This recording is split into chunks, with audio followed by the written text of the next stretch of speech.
ये आकाशवाणी है। प्रस्तुत है कार्यक्रम सुर्खियों में। इसके अंतर्गत सुनिए, भारत में ऑनलाइन गेम उद्योग की आर्थिक क्षमता और विकास पर चर्चा। इसमें भाग ले रहे हैं जितेन कुमार जैन, IT विशेषज्ञ। कार्यक्रम का संचालन कर रहे हैं विभूति मिश्र। श्रोताओं, सुर्खियों में आपका स्वागत है। आज हम एक विशेष विषय पर चर्चा करने वाले हैं। भारत में ऑनलाइन गेम उद्योग की आर्थिक क्षमता और विकास पर चर्चा आज हम कर रहे हैं और हमारे साथ विशेष मेहमान हैं जितेन कुमार जैन, ये IT एक्सपर्ट हैं। जितेन जी, सुर्खियों में आपका स्वागत है। धन्यवाद। सबसे पहले हमारे श्रोताओं को बताएं कि ऑनलाइन गेमिंग उद्योग क्या है और इसका इतिहास क्या है, ये कब शुरू हुआ, कैसे क्या है इसका?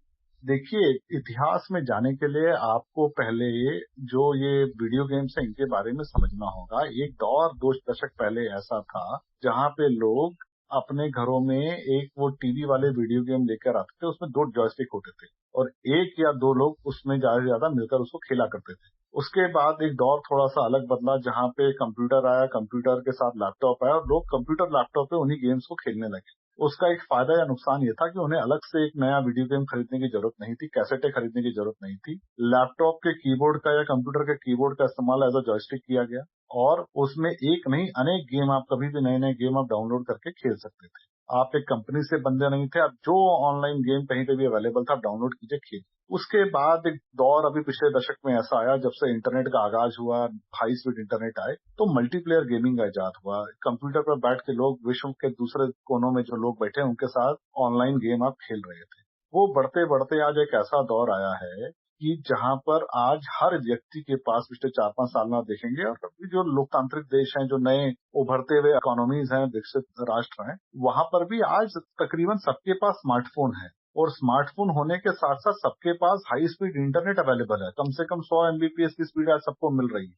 और तो वो जो दौर था वो कंप्यूटर और लैपटॉप से गेम निकलकर सारे के सारे मोबाइल के अंदर समा गए। मोबाइल के अंदर अब देखिए मोशन सेंसर भी है, लोकेशन का सेंसर भी है, आप टेढ़ा मेढ़ा कर सकते हैं। पूरा एक तरह से वो अपने आप में जॉयस्टिक का एक बड़ा वर्जन है। और आप चूंकि हाई स्पीड इंटरनेट है, आप अपने मित्रों के साथ कहीं पे भी लोगों के साथ मल्टीप्लेयर गेम खेल सकते हैं। और चूंकि इंटरनेट की स्पीड 100 MBPS से ज्यादा अवेलेबल है, आप जिन लोगों के साथ गेम खेल रहे हैं उनके साथ आप गेम खेलते खेलते उनको देख भी सकते हैं, उनके साथ बातचीत भी कर सकते हैं। तो ये अपने आप में एक इमर्सिव एक्सपीरियंस बना रहा है कि लोग उस गेम के अंदर अपने आप को महसूस कर पा रहे हैं खेलते समय। और दूसरा, अब किसी कंप्यूटर, लैपटॉप या किसी अलग से किसी चीज की या सहायक डिवाइस की आवश्यकता नहीं है। आप कहीं पे भी ट्रेन में बैठे हैं, बस में बैठे हैं, बोर हो रहे हैं, अपने आप पॉकेट से मोबाइल को निकालिए, आप गेम खेलना स्टार्ट कीजिए और विश्व में बैठे हुए किसी भी व्यक्ति के साथ आप गेम खेल पा रहे हैं। ये ऑनलाइन गेमिंग का मिश्रण ऑनलाइन इंटरनेट के साथ हो चुका है। ये समझा जाए, क्या कोविड-19 के दौरान जो है एक आपदा जब थी तो क्या एक अवसर के रूप में ये सामने आया? और इस क्षेत्र में अगर हम 2020 से 23 के बीच अगर लगभग हम इसका देखें तो 28% इसका CAGR जो है वो देखा गया है। तो ऑनलाइन गेमिंग उद्योग में अगर हम आने वाले समय में इसकी बात करें तो इसके विकास और फैलाव को लेकर आप क्या संभावनाएं देखते हैं? देखिए, 3-4 जो डिजिटल सेक्टर हैं उनको कोविड के दौरान बहुत ज्यादा फायदा मिला। सबसे पहला एडटेक था। बड़ी कंपनीज जैसे अगर आप देखेंगे आज ये अनअकैडमी, बायजूस, अपग्रेड, इनको बहुत मुनाफा हुआ क्योंकि स्कूल बंद हो गए, लोगों के पास विकल्प नहीं था, उन्होंने ऑनलाइन एजुकेशन एप्स डाउनलोड किए, पैकेज सब्सक्राइब किए और इन कंपनियां मतलब बेहिसाब किताब सीमाओं के ऊपर रफ्तार से कंपनियां बढ़ी। दूसरा सबसे बड़ा फायदा जो है ये फाइनेंस सेक्टर को हुआ। लोगों ने डिजिटल पेमेंट करना शुरू किया, एक दूसरे के नोटों को या सिक्कों को छूना नहीं चाह रहे थे। और तीसरा सबसे बड़ा फायदा जो था वो ऑनलाइन गेमिंग सेक्टर को हुआ। लोग घर बैठकर बोर हो रहे थे, टीवी कितना देखेंगे या मूवीज कितना देखेंगे, तो सब चाहते थे मल्टीप्लेयर गेम खेलें, अपने दोस्तों के साथ, परिवार के साथ हम नए नए गेम खेल पाएं। तो ये जो एक नया मौका था कि लोग आइडल बैठे थे, काम नहीं था, घर पे थे, छुट्टी में थे, तो लोग मोबाइल की तरफ हुकअप हुए, पबजी जैसे गेम और दूसरे मल्टीप्लेयर गेम उनको मिले। और ये गेम ज्यादातर ऐसे हैं जिसमें अगर आप 2-3 दिन खेलें तो आप उसके आदी हो जाते हैं, एडिक्टेड हो जाते हैं। और वो एडिक्शन जो है उसने इंडस्ट्री को बहुत बड़ा फायदा पहुंचाया। और धीरे धीरे जब लोग एडिक्टेड होने लगे तो आप देखेंगे रियल मनी गेमिंग एप्लीकेशंस का एक नया दौर आया। लोग पैसा लगाकर, सट्टा लगाकर या एक तरह से जुए की तरह गेम्स को खेल रहे थे। उसमें रियल पैसा, आपका बैंक से पैसा इन्वॉल्व था। आप लूडो खेल लीजिए, कसिनो खेल लीजिए, कार्ड गेम्स खेल लीजिए। तो ये जो एक नया जो एक दौर आया कोविड के बाद, ये 3 कारण से था। एक तो आपदा, जिसको अवसर में बता, लोग घर बैठे थे, छुट्टी पे थे, खाली थे, गेमिंग से एडिक्शन हुआ। दूसरा, भारत के अंदर स्मार्टफोन और तेज स्पीड इंटरनेट का उदय भी इसी समय साथों साथ हो रहा था। डिजिटल इंफ्रास्ट्रक्चर सरकार का एक तरह से तैयार था। Online payment gateway ecosystem, UPI, digital payment gateway, ये सब उस गेमिंग एप्लीकेशंस के अंदर पैसा लगवाने के लिए भी तैयार खड़े थे। तो चारों चीजों का मेरे ख्याल से एक समय, एक अवसर के ऊपर एक विकसित रूप से अवेलेबल होना इस सेक्टर को बहुत बड़ा सहायक बना इतनी तेजी से बढ़ने के लिए।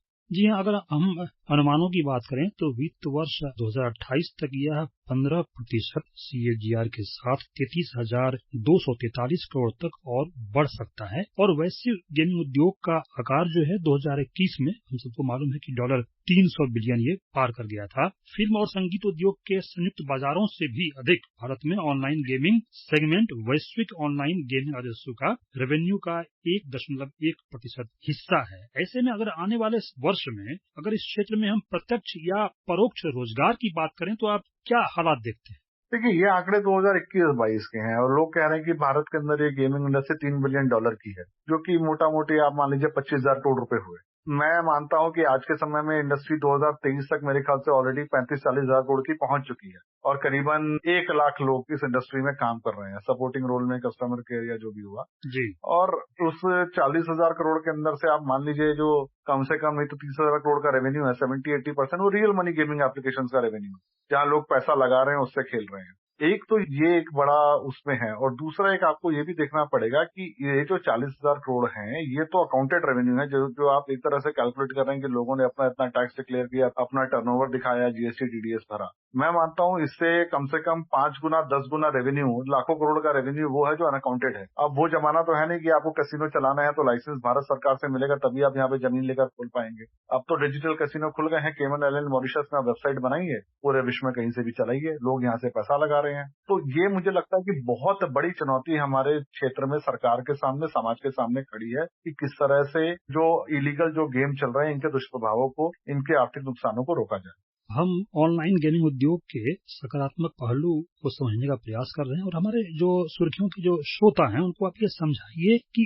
ऑनलाइन गेमिंग जो है इसमें किस प्रकार का जोखिम है या कोई जोखिम है भी या नहीं है, और यह जो है किसी लॉटरी से या किसी सट्टे वगैरह से या किसी अपराध वाले चीजों से ये किस तरह अलग है? अगर ईमानदार रूप से कहा जाए बिना किसी पक्ष के तो 3 पहलू हैं। एक वो गेम है, आप मान लीजिए रेसिंग कर रहे हैं, आप 5-6 मित्र आपस में खेल रहे हैं, आप 5-6 मित्र मान लीजिए मतलब कोई रेस लगा रहे हैं गाड़ी के अंदर, कोई गेम ऑफ स्किल खेल रहे हैं, उसमें इतना बड़ा कोई ऐसा नुकसान नहीं है, वो एंटरटेनमेंट और लेजर के लिए। दूसरा ये है कि आप वो गेम को खेल रहे हैं और आप ही लोग आपस में पैसा लगा रहे हैं, जिसमें कई बार आदमी जीतता है, हारता है, लोग तंबोला भी कई अपने परिवारों में खेलते आए हैं, तो उसमें थोड़ा सा तो जोखिम है पर वो लेजर के लिए और उसमें कोई एडिक्शन नहीं है। मगर एक तीसरी कैटेगरी है जहां आप अनजान लोगों के साथ दिन भर पैसा लगा के ज्यादा पैसे को जीतने की आस में खेलते हैं, जैसे कि आप कैसीनो में जाके जुआ खेलते हैं। वो बहुत हानिकारक है और हानिकारक इसलिए है कि इस समय भारत के अंदर अलग से कोई कानून नहीं है कि आप कितना पैसा लगा सकते हैं, जो है आपको उसकी लत ना लग जाए, उसको रोकने के लिए क्या उसके अंदर नियम कानून है। आप देखिए, शराब भी भारत के अंदर बिकती है, शराब के खिलाफ ऐड आते हैं, मगर कम से कम वो भी सरकार चाहती है कि भाई साहब आप जो है खाली 10 घंटे बिकेगी, पूरे 24 घंटे नहीं बिकेगी। कैसीनो कुछ ही जगह खुलेंगे, सब जगह नहीं खुलेंगे। टैक्सेशन रेट 30% कर दिया जाता है ताकि आपको डिस्करेज किया जाए कि आप उसमें इतना पैसा ना लगाएं। मगर ऑनलाइन गेमिंग इंडस्ट्री के अंदर अभी कोई इतना क्लियर रेगुलेशन नहीं है। मात्र सरकार ने टैक्स अभी 6 महीने पहले 30% लगाया है, पर आप कितना पैसे से खेल सकते हैं, कितने घंटे खेल सकते हैं, इसमें कोई इस नियम कानून नहीं है। दूसरा, जो वेबसाइटें नियम कानून को फॉलो ही नहीं करना चाहती, जो बाहर के देशों में बैठ के आप जुआ भी खिला रहे हैं गैर कानूनी रूप से, पैसा भी ले रहे हैं, कोई टैक्स सरकार को नहीं दे रहे, सरकार उसको रोकने में भी विफल रही है और ये सबसे बड़े समाज का जोखिम है। अगर आपको इस तरह के डिजिटल सट्टेबाजी की, डिजिटल कैसीनो की अगर रियल मनी गेम की लत लग जाती है तो पूरे जो आपने पैसा बचाया है, कमाया, वो सारा उड़ जाएगा। परिवारों के ऊपर उसके ऊपर बहुत दुष्प्रभाव आता है, आर्थिक संकट आते हैं। इसीलिए सरकार को बहुत तेजी से इसको नियमावली लेके आनी चाहिए ताकि इसका नियमन किया जा सके, इसको इंडस्ट्री के साथ रेगुलेट किया जा सके और टैक्सेशन भी ऐसा हो कि इंडस्ट्री को भी नुकसान ना हो, ग्रोथ भी ना रुके और लोगों का भी ऐसा जो है उनकी जो सामाजिक एक तरह से जिम्मेदारी है कि किसी को लत ना लगे, कोई पैसे का गलत इस्तेमाल ना हो, कोई जुएबाजी का अड्डा भारत ना बन जाए, वो भी अपनी सामाजिक जिम्मेदारियों को निभाएं। और दूसरा, छोटे बच्चे 18 साल से कम बच्चों को कैसे आप रियल मनी गेमिंग एप्लीकेशन से, जिसमें असली पैसे का आदान प्रदान हो रहा है, उससे आप कैसे दूर रखेंगे? ये चुनौतियां हमारे सामने खड़ी हैं। हाँ, मात्र जो है मुनाफे की अंधी भूख के अंदर हम अपनी सामाजिक जिम्मेदारियों को भूलकर अगर इस तरह की चीजें करेंगे तो वो गलत होगा। तो इंडस्ट्री की भी जिम्मेदारी है कि सरकार जब नियमावली लेके आए, नियमन लेके आए, तो वो भी उसमें अपना कुछ नुकसान सहन करे समाज के व्यापक हित के लिए। सामाजिक जिम्मेदारी का मसला तो आना ही चाहिए। और अगर हम लीगल ऑनलाइन गेमिंग की बात करें, वैध तरीके की बात करें, तो ये एक चीज है कि आखिर वो दोनों को अलग कैसे करता है कि कौन वैध है कौन अवैध है। और ये जो कौशल या स्किल्ड वाली जो बात है गेमिंग में और चांस वाली बात है, वो क्या है? देखिए, इसमें दो पहलू आपने पूछा कि वैध और अवैध क्या है। तो भारत के अंदर दो कानून है, गैम्बलिंग एक्ट है, पब्लिक गैम्बलिंग एक्ट 1867 का कानून है अंग्रेजों के जमाने का, जिससे कसिनो और जुआ सब रेगुलेट, लॉटरी वगैरह रेगुलेट होती है। दूसरा, भारत के अंदर जो आईटी एक्ट है, उसके जो नियमावली अभी सरकार ने पिछले महीने साल लेके आई, उसमें ये कहा गया है कि ये बहुत बड़ी बहस छिड़ी हुई कि कौन सा गेम ऑफ स्किल है, कौन सा गेम ऑफ चांस है। और कई हाईकोर्ट ने कुछ गेम्स के बारे में कहा, साहब ये तो गेम ऑफ हमको स्किल लग रहा है, इसमें टैक्सेशन कम होगा। वो विवादास्पद फैसले थे। समाज में बहुत बड़ा वर्ग ये कह रहा था ये तो सब डिजिटल सट्टेबाजी है। कोई व्यक्ति, मतलब मेरे अपने निजी अनुभव में मुझे लगता है कि अगर एक गेम के अंदर 10 व्यक्ति खेल रहे हैं और उस गेम का जो बाद में उसका जो आउटपुट है, जो उसका जो बाद में रिजल्ट आना है, वो मात्र उन 10 खिलाड़ियों के ऊपर निर्भर करे तो वो गेम ऑफ स्किल कहलाएगा, या एक रीजनेबल गेम ऑफ चांस भी आप कह सकते हैं। मगर 10 व्यक्ति कुछ भी कर रहे हैं, उसका जो आउटपुट है, रिजल्ट है, वो किसी 11वें इवेंट या ऐसे किसी बाहर खेलने वाले खिलाड़ी की परफॉर्मेंस के ऊपर निर्भर है, जिसके ऊपर आपको कोई कंट्रोल नहीं है, तो 100% गेम ऑफ चांस है।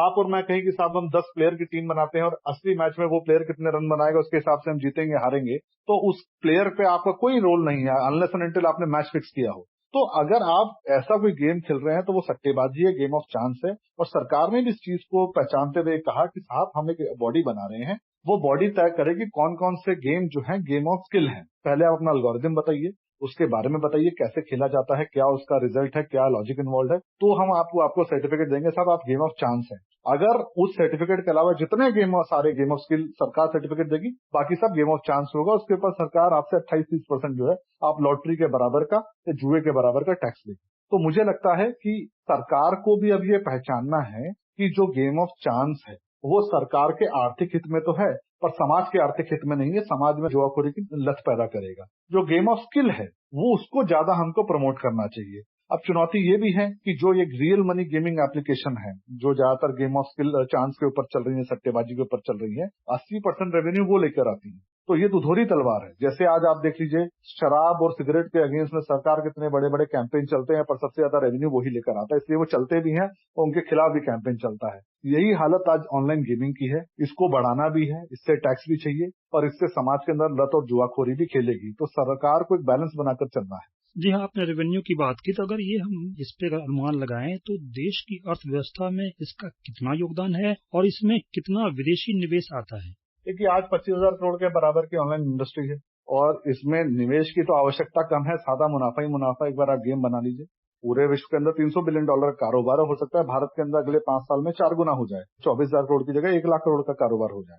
तो सरकार को इससे टैक्सेशन तो आएगा, मगर मेरी नजर में टैक्सेशन भी इतना होना चाहिए कि 10-12% हो, ताकि लोग खेले तो उसे टैक्स दे भी सके। पर अगर आप उस पर 30-40% टैक्स चार्ज करेंगे तो लोग जो इलीगल वेबसाइट है, जो कोई टैक्स चार्ज नहीं करती है, उनकी तरफ रुख कर लेंगे। उसमें सरकार का पूरा नुकसान है। तो मुझे लगता है कि सरकार को बड़े आर्थिक हितों के अंदर को ध्यान में रखते हुए इसको एक रीजनेबल रेट के ऊपर टैक्स से रेगुलेट करना चाहिए। जाहिर तौर पे जिम्मेदारियों का ध्यान तो रखना ही पड़ेगा। जितेंद्र जी, आप सुर्खियों में आए और हमारे श्रोताओं को महत्वपूर्ण जानकारी दी, इसके लिए आपका बहुत धन्यवाद। धन्यवाद। अभी आप सुन रहे थे भारत में ऑनलाइन गेम उद्योग की आर्थिक क्षमता और विकास पर चर्चा। इसमें भाग ले रहे थे जितेंद्र कुमार जैन, आईटी विशेषज्ञ। कार्यक्रम का संचालन कर रहे थे विभूति मिश्र। ये कार्यक्रम आकाशवाणी के समाचार सेवा प्रभाग द्वारा प्रस्तुत किया गया। इसे आप हमारे mobile app news on AIR और YouTube channel news on AIR official पर भी सुन सकते हैं। इस कार्यक्रम के संबंध में अपनी प्रतिक्रिया आप हमें ईमेल या व्हाट्सएप के माध्यम से भेज सकते हैं। ईमेल का पता है airnsttalks@gmail.com और व्हाट्सएप नंबर है 9289094044।